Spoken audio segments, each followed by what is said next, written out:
أشرقت نفسي بنور من فؤادي حينما رددت يا رب العباد وانتشت روحي وصار الدمع يفيض.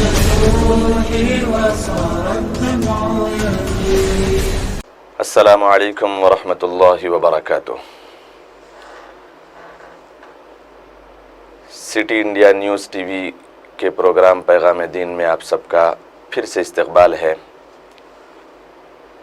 آئیے آج میں آپ حضرات کے سامنے دعا کے متعلق پھر چند معروضات پیش کرنے کی سعادت حاصل کروں گا۔ نحمدہ ونصلی علی رسولہ الکریم، اما بعد فاعوذ باللہ من الشیطان الرجیم، بسم اللہ الرحمن الرحیم۔ وَإِذَا سَأَلَكَ عِبَادِي عَنِّي فَإِنِّي قَرِيبٌ، صدق اللہ العظیم۔ دعا ایک ایسی عبادت ہے کہ اللہ کے نبی صلی اللہ علیہ وسلم نے ارشاد فرمایا، الدعاء مخ العبادہ، کہ دعا عبادتوں کا مغز ہے۔ پچھلے ایپیسوڈ میں نے اس کی اچھی خاصی تفصیل بیان کی تھی۔ اب انشاءاللہ آپ کے سامنے دعا کی قبولیت کے 3 طریقوں کو میں آپ کے سامنے پیش کرنے کی کوشش کروں گا کہ دعا کس طریقے سے قبول ہوتی ہے۔ اللہ کے نبی صلی اللہ علیہ وسلم نے ارشاد فرمایا کہ دعا کی قبولیت کے 3 طریقے ہیں۔ سب سے پہلا طریقہ یہ ہے کہ اللہ تبارک و تعالی بندے سے مانگی جانے والی دعا کو اپنے پاس سیو کر لیتے ہیں، اپنے پاس اس کے لیے ذخیرہ بنا لیتے ہیں، اس شخص کے اخروی اکاؤنٹ میں، آخرت کے اکاؤنٹ میں اس کی دعا کو سیو کر لیتے ہیں اور اس کو جمع کر دیتے ہیں۔ اور دعا کی قبولیت کا انسان کے لیے بظاہر تو میں نہیں بولوں گا، لیکن باطنی طور پہ سب سے بہترین دعا کی قبولیت کا طریقہ وہ یہی ہے کہ انسان کے لیے اس کی دعا کو اللہ تبارک و تعالی سیو کر لے اپنے پاس، کیونکہ اللہ کے نبی صلی اللہ علیہ وسلم نے ارشاد فرمایا کہ قیامت کے دن انسان اللہ تبارک و تعالی کے سامنے یوں گویا ہوگا کہ اے اللہ، کاش کے تو میری زندگی کی کسی دعا کو دنیا میں قبول نہ کرتا اور ساری دعاؤں کو میرے لیے سیو کر لیتا، اور آج میں اتنا بڑا ذخیرہ، اتنا بڑا اجر اور ایسی پہاڑوں جیسی نیکیوں کے بدلے میں اس کو قبول ہوتے ہوئے دیکھتا، تو شاید میرے لیے سب سے زیادہ بہتر ہوتا کہ میری دنیا میں تو کوئی دعا کو قبول نہ کرتا، میری کسی دعا کو آپ قبول نہ کرتے تو زیادہ بہتر ہوتا۔ واقعہ یہ ہے کہ حدیث میں اللہ کے نبی صلی اللہ علیہ وسلم نے اس قبولیت کے تیسرے درجے کو، تیسرے سٹیپ کو، تیسری کیٹیگری کو یوں ارشاد فرمایا کہ ایک بندہ قیامت کے روز آئے گا بڑا پریشان حال، بڑا مشکل میں، بڑی پریشانی میں، کہ ایک نیکی اس کو نہیں مل رہی ہوگی۔ قیامت کے روز کھڑا ہوا ہوگا، اب اس کے لیے فیصلہ ہونے ہی والا ہوگا کہ بائیں ہاتھ میں اس کا نام اعمال مل جاتا، اور وہ یوں کہتے ہوئے کہ وَأَمَّا مَنْ أُوتِيَ كِتَابَهُ بِشِمَالِهِ فَيَقُولُ يَا لَيْتَنِي لَمْ أُوتَ كِتَابِيَهْ وَلَمْ أَدْرِ مَا حِسَابِيَهْ يَا لَيْتَهَا كَانَتِ الْقَاضِيَةَ، کاش کہ میرا حساب ہی نہ ہوتا، کہاں گئے میرا مال و دولت، کہاں گئی میری غنا، اور کہاں گئے میرے قصور اور محلات۔ وہ اس طریقے سے کہنے ہی والا ہوگا کہ اچانک یکا یک اس کے لیے ابر جیسا آئے گا، بہت ساری نیکیوں کا ابر آئے گا، پہاڑوں جیسی اس کی طرف بڑھتے ہوئے آئیں گے۔ تو وہ پریشانی سے دیکھے گا یہ کیا چیز ہے، اور وہ فرشتوں سے سوال کرے گا کہ یہ کیا ہے، تو فرشتوں اس کو بتائیں گے کہ دنیا میں رہتے ہوئے تو نے جو دعائیں کی تھی، چلتے پھرتے اٹھتے بیٹھتے بڑے آداب کے ساتھ، بڑے اخلاص کے ساتھ 2 رکعت نماز پڑھ کے اللہ کے سامنے آنسو بہائے تھے، تجھے ضرورت تھی مال اور دولت کی، تو نے سوال کیا تھا، لیکن اللہ تبارک و تعالی نے حکیم ہے وہ، حکمت کے پیش نظر تجھے مال اور دولت نہیں دیا بلکہ اپنے پاس سیف کر لیا۔ تو نے دکان اور کوٹیاں مانگی تھی کہ دوسروں کے پاس اتنا ہے، یا اللہ میں نے کیا گناہ کیا تھا، مجھے بھی دے دے۔ اللہ تبارک و تعالیٰ نے حکیم ہونے کے پیش نظر، وہ حکمت والا ہے، تجھے مال اور دولت دینا، دکان اور کوٹیاں دینا، جائیداد اور زمینات کو دینا تیرے لیے مناسب نہیں سمجھا۔ اگر وہ دے دیتا حاسدین تیرے اتنے زیادہ تھے کہ وہ حسد میں تجھے قتل کر دیتے، اس صفحے ہستی سے مٹا دیتے، تو اللہ تبارک و تعالیٰ کو تو غیب کا علم ہے، وہ آگے کے جاننے والا ہے، وہ حکیم ہے، وہ اس حکمت کے پیش نظر تو نے وہ اللہ تبارک و تعالیٰ نے نہیں دیا، اور انسان کو اوقات اور دن اور سال بتا دیا جائے گا، اور جس طریقے سے اس نے دعا مانگی تھی وہ بھی بتا دیا جائے گا۔ تو دیکھ میرے بندے، تو دیکھ لے، یہ تو نے دعا مانگی تھی، اللہ تبارک و تعالیٰ نے اس کے بدلے میں تجھے یہ نیکیاں دے دی، آج تیرے لیے یہی صرف کام آئے گا اور کوئی چیز کام نہیں آئے گی۔ تو وہ بندہ اتنا خوش ہوگا، اچانک جب اس کو جو ہے نا خوشی ہوگی، اچانک جب اس کو جہنم کا فیصلہ ہونے والا ہوگا اور اتنی نیکیاں مل جائے گی اور وہ اس کے جنت میں لے جانے کے لیے کافی ہوگی، تو وہ خوشی کی انتہا نہیں رہے گی اور وہ اللہ تبارک و تعالیٰ سے درخواست کرے گا۔ میں پہلی کیٹیگری آپ کو سنا رہا ہوں، جو قبولیت دعا کا ایک فرسٹ سٹیپ ہے اللہ تبارک و تعالیٰ کے پاس، وہ اللہ تبارک و تعالیٰ سے درخواست کرے گا کہ یا اللہ تو مجھے پھر سے ایک مرتبہ دنیا میں بھیج دے، پھر سے ایک مرتبہ تو تو بادشاہ ہے، تو جو چاہے کر سکتا ہے، ایک مرتبہ مجھے دنیا میں بھیج دے، میں جاؤں گا اور صرف زندگی بھر دعائیں کرتا رہوں گا، اور تیرے لیے تجھ سے ایک درخواست اور ہے کہ میری زندگی کی ہوئی کسی بھی دعا کو قبول نہ کرنا، زندگی بھر نہ کھانا، نہ پینا، نہ بیوی، نہ بچے، نہ کچھ، نہ کیا، ساری ضروریات سے میں جو ہے نا الگ تھلگ ہو کے صرف دعائیں مانگوں گا، اور میری ایک بھی دعا قبول نہ کرنا، اسی حالت میں مجھے آخرت میں بلا لینا، اور مجھے اس طریقے سے مجھے نیکیاں مل رہی ہوگی۔ اگر مجھے معلوم ہو جاتا تو میرے لیے کتنا بہتر ہوگا، کیونکہ اس کو دعا کی اہمیت وہاں پر معلوم ہو جائے گی، دعا کی اہمیت وہاں پر معلوم ہو جائے گی۔ اس وجہ سے وہ اس طریقے سے اللہ تبارک و تعالیٰ سے درخواست کرے گا کہ یا اللہ میری دعاؤں کو تو قبول نہ کرتا اور قیامت میں اس کا اجر دے دیتا، میرے لیے زیادہ بہتر ہوتا۔ تو دعا کی قبولیت کا سب سے پہلا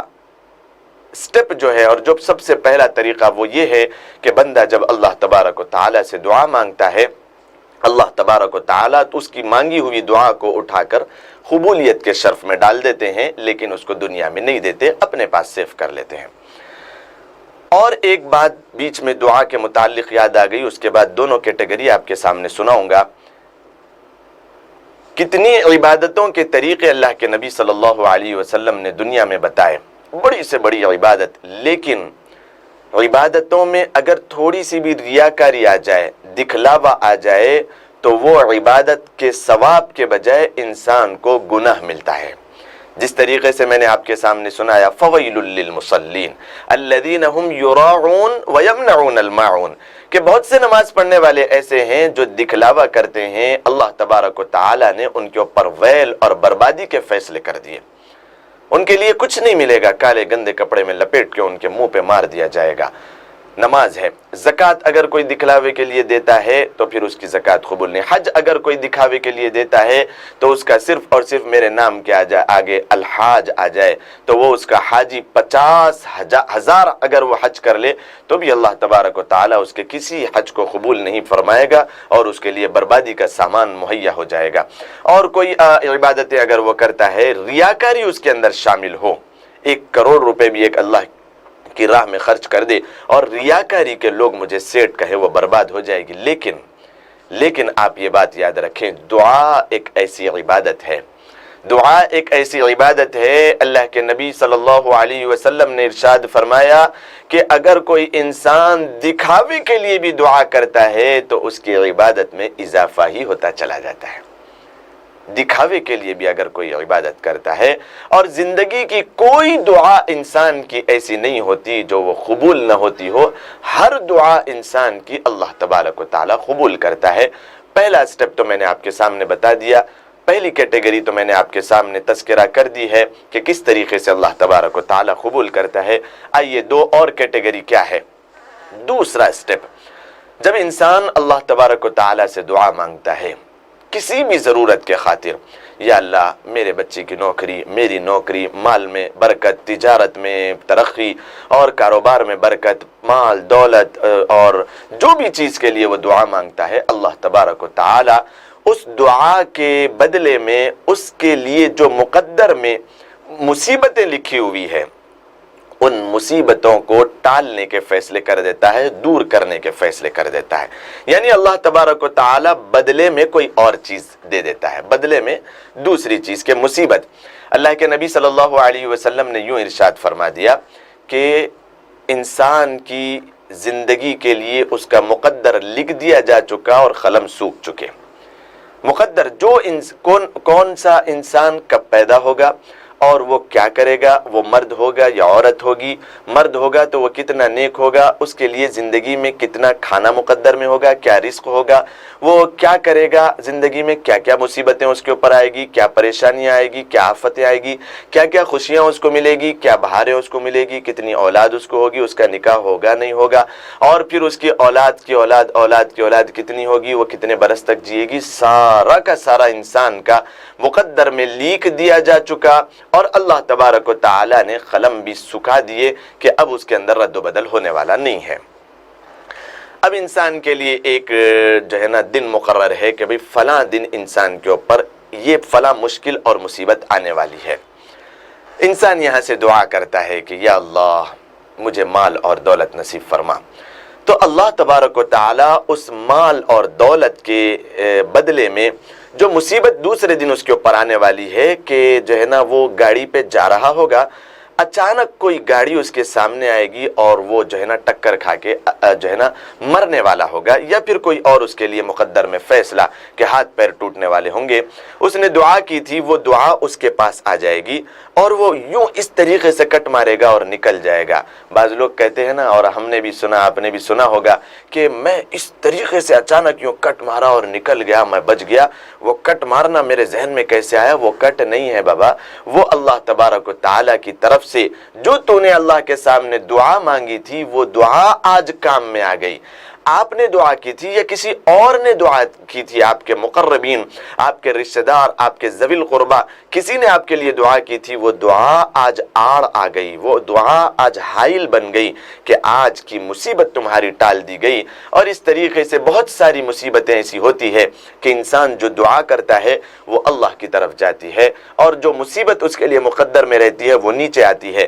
یہ دعا اس کو جو ہے نا اس کے سامنے آ جاتی ہے، یہ جو ہے نا اس کو پش پل کرتی رہتی ہے، اور وہ اس کو پش پل کرتے رہتی ہے، وہ اس کو ڈھکیلنا چاہتی ہے کہ مجھے بندے کے پاس جانے کا حکم ہے،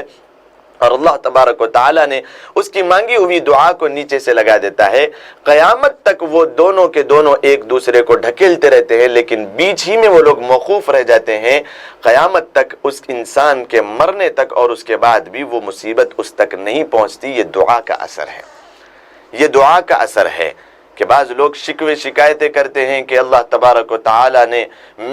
میرے اوپر تھان لی ہے کہ میرے ساتھ کیا جو ہے نا ہو گیا ہے۔ بعض خاندان والے یوں تذکرہ کرتے ہوئے میں نے اپنے کانوں سے سنا کہ اللہ تبارک و تعالی کو ہم ہی ملے تھے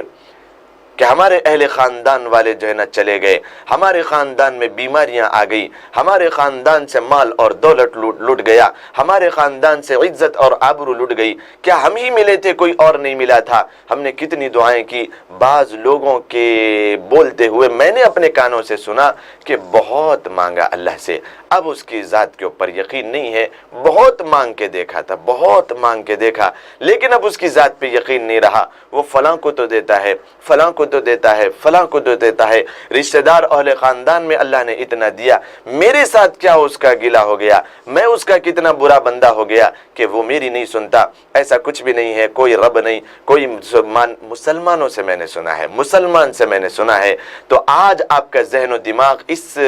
جو ہے نا پلیٹ فارم سے کھل جائے گا، اور اس بیان سے انشاءاللہ کھل جائے گا کہ وہ تین کیٹیگریز کون سی ہے انسان کے لیے، اللہ تبارک و تعالی کس طریقے سے دعاؤں کو قبول کرتا ہے۔ تو دوسرا سٹیپ میں آپ کے سامنے بیان کر رہا تھا کہ انسان کوئی اور چیز مانگتا ہے، اللہ تبارک و تعالی اس کی مقدر میں لکھی ہوئی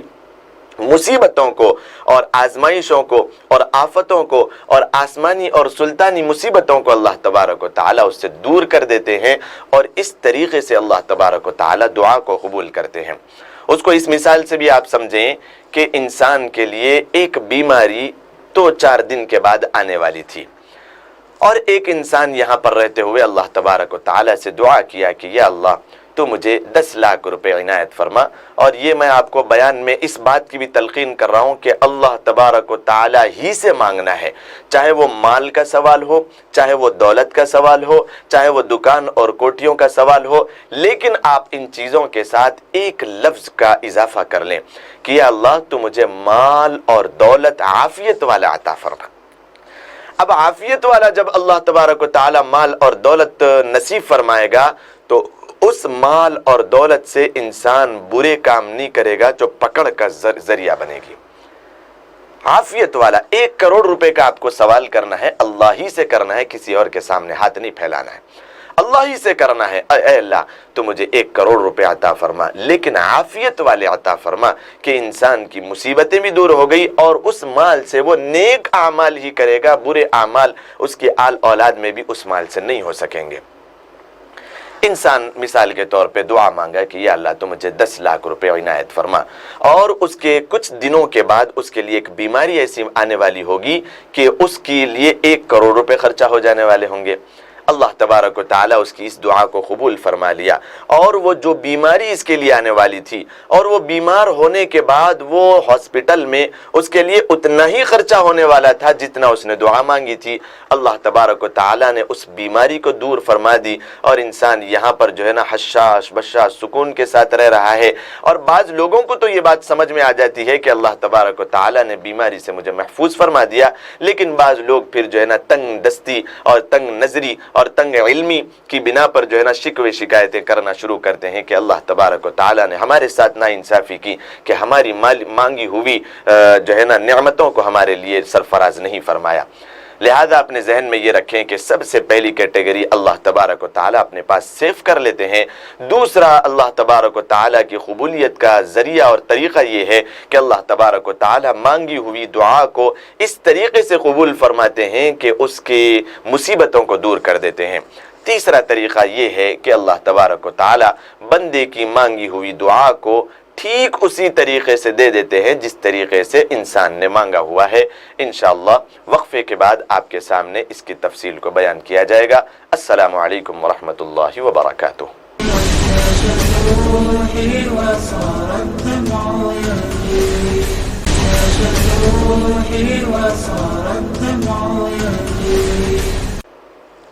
السلام علیکم ورحمۃ اللہ وبرکاتہ۔ وقفے کے بعد پھر آپ سب کا استقبال ہے۔ میں آپ کے سامنے دعا کی قبولیت کے طریقوں کو بیان کر رہا تھا۔ تیسرا طریقہ دعا کی قبولیت کا یہ ہے کہ اللہ تبارک و تعالی انسان کی دعا کو ہو بہو ٹھیک ویسے ہی قبول کر لیتا ہے جیسے اللہ تبارک و تعالی سے انسان نے دعا مانگی۔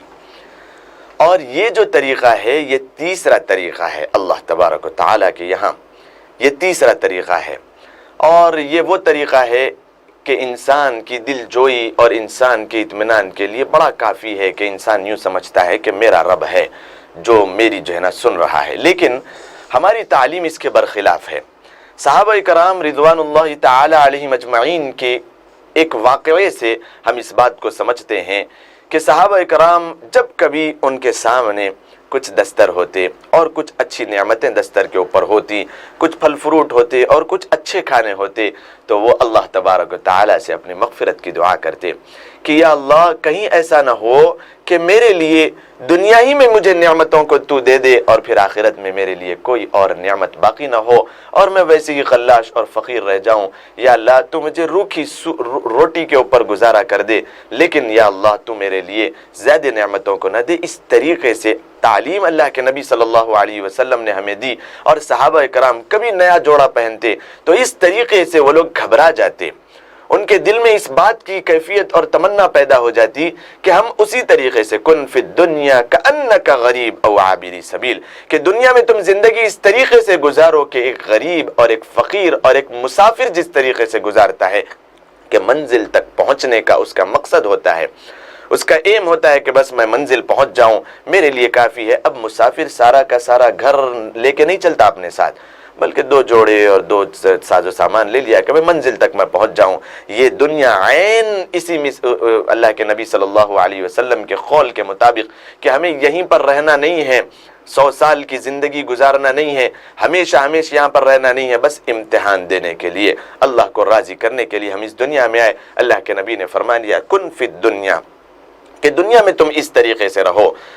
کأنک غریب، کہ ایک غریب اپنی زندگی گزارتا ہے۔ آپ نے دیکھا فٹ پاتھوں پہ لوگ رہتے ہیں، ان کے پاس کچھ نہیں ہوتا، بس ایک خانہ بدوش تھوڑا سا سامان ہے، اپنے کندھے پہ لاد لیا اور چلتے رہے کہ بھی مرنا ہے، ایک دن مرنا ہے، کر لے جو کرنا ہے، آخر موت ہے، ایک دن مرنا ہے، آخر موت ہے، سارے کے سارے اللہ تبارک و تعالیٰ کے پاس جانا ہے۔ یا پھر اس طریقے سے زندگی گزارو کہ ایک مسافر کی زندگی، ایک مسافر کچھ ساز و سامان لے لیے، بس منزل کی طرف پہنچنے کی تیاری ہے۔ اس وجہ سے اللہ کے نبی صلی اللہ علیہ وسلم نے فرمایا کہ سب سے زیادہ عقل مند اور ہوشیار وہ ہے جو مرنے کے بعد والی زندگی کے لیے مرنے سے پہلے تیاری کرے۔ تو ہو بہو جو دعا قبول ہوتی ہے وہ تیسری کیٹیگری ہے۔ اس کو اور ایک واقعے سے میں آپ کے سامنے اس کو واضح کروں کہ ایک مرتبہ اللہ تبارک و تعالی نے فیصلہ کیا کہ ایک مسلمان اور ایک یہودی کی موت کا۔ آپ واقعہ سنیں اور اس کے بعد اندازہ لگائیں کہ صحابہ کرام اس طریقے سے کیوں کرتے تھے کہ کچھ زیادہ نعمتیں ان کے پاس آ جاتی، وہ گھبرا جاتے کہ بھئی اتنا سارا اللہ تبارک و تعالیٰ نے دے دیا کہ کہیں میری مانگی ہوئی دعاؤں کو سب کے سب یہیں پر تو قبول نہیں کر لیا، یا اللہ تو میرے لیے آخرت کے اکاؤنٹ میں سیو رکھنا وہ اصل زندگی کہ اس کے بعد کبھی موت آنے والی نہیں ہے، اس کے بعد کبھی انسان کی جوانی جانے والی نہیں ہے، اس کے بعد کبھی کوئی اور حاجت ضرورت پیش آنے والی نہیں ہے، دل بھی پاک اور صاف اور جنت کی نعمتوں میں وہ عیش و آرام کرتا ہوا زندگی بسر کرے گا ہمیشہ ہمیشہ۔ یہ تو صرف امتحان کے لیے دنیا میں آیا ہوا ہے۔ میں واقعہ آپ کے سامنے سنا رہا تھا کہ اللہ تبارک و تعالی نے 2 فرشتوں کو مقرر فرمایا کہ ایک مسلمان کی روح کو لے کر آنا ہے اور ایک یہودی کی روح کو لے کر آنا ہے۔ یہودی مطلب یہ ہے کہ وہ کافر ہے، اللہ کے اوپر ایمان نہیں ہے، اور مسلمان تو اللہ تبارک و تعالی کی ذات کے اوپر ایمان رکھنے والا۔ دونوں فرشتوں کو اللہ تبارک و تعالی نے ایک ایک ہدایت دے کر بھیجا۔ اس واقعے کو آپ مکمل سنیں، اللہ تبارک و تعالی کا کیا منشا دنیا میں ہے۔ ایک ایک ہدایت دیا کہ جب یہودی کی روح کو نکالنا اس سے کچھ پہلے تمہیں ہدایت اس بات کی ہے کہ اسے دودھ بھی پلانا، اسے مچھلی بھی کھلانا، اور اسے ایک قسم کا جو ہے نا پھل آتا ہے وہ کھلانا، آرام سے کھلانے پلانے کے بعد پھر اس کی روح کو لے کر میرے پاس آنا۔ فرشتے تو اللہ تبارک و تعالیٰ کے حکم کے پابند ہے، انہوں نے کہا کہ ٹھیک ہے۔ پھر اس کے بعد اور ایک فرشتے کو اللہ تبارک و تعالیٰ نے مقرر فرمایا کہ مسلمان کے پاس جانا۔ اس نے سوال کیا ہے دودھ کا، اس نے سوال کیا ہے فلاں فلاں جو ہے نا نعمتوں کا، یا اللہ مجھے یہ کھانے کی تمنا ہے، تو اسے پیاس کی حالت میں تڑپتا ہوا سسکتا ہوا میرے پاس لے کر آنا۔ اور اس نے فلاں فلاں پھل اور فروٹ کی جو ہے نا درخواست کی ہے، اسے کچھ بھی نہ کھلانا، بھوک اور پیاس کی حالت میں اس کو تکلیف دینے کے بعد پھر اس کے بعد اس کو میرے پاس لے کر آنا۔ دونوں فرشتے اللہ تبارک و تعالیٰ کی فرما برداری میں اور اللہ تبارک و تعالیٰ کے حکم کو پورا کرنے کے لیے نکلے۔ راستے میں دونوں فرشتوں کی ملاقات ہو گئی۔ انہوں نے کہا کہ بھئی کہاں پر چلے؟ یہودی کی جو ہے نا روح کو لینے کے لیے چلا ہوں، اور حکم یہ ہے کہ فلاں فلاں اللہ کی نعمتوں کو کھلا کر لے کے آنا ہے، اور میں مسلمان کے پاس جا رہا ہوں اور مجھے جو ہے نا تڑپا کے اور مشکل میں اور پریشانی میں لے کے جانا ہے کہ بیماری میں بھی ڈال دیا جائے۔ تو دونوں فرشتے آپس میں بات کرنے لگے کہ یہ مسلمان ہے، اللہ کی ذات کے اوپر یقین کرنے والا، اللہ کو ماننے والا، اللہ کے رسول صلی اللہ علیہ وسلم کی تعلیمات کو پورا کرنے والا، اس کے ساتھ بظاہر ان کو یوں محسوس ہوا کہ اس کے ساتھ ناانصافی ہے اور یہ اللہ کو نہیں ماننے والا۔ اب ان کے تو سمجھ میں نہیں آیا کہ کیا معاملہ ہے، کہ انشاءاللہ اللہ ہی کے سامنے اس بات کو دریافت کر لیا جائے، پوچھ لیا جائے۔ جس طریقے سے حکم دیا گیا تھا آئے دونوں، اور جو ہے نا یہودی کو خوب کھلایا اور پلایا، دودھ بھی پلایا اور جو ہے نا پھل فروٹ بھی کھلایا اور اس کو مچھلی بھی کھلایا، اور تر و تازہ کر کے پھر اس کے بعد اس کی روح کو لے لیا۔ اور اس طریقے سے مسلمان کو بھوکا پیاسا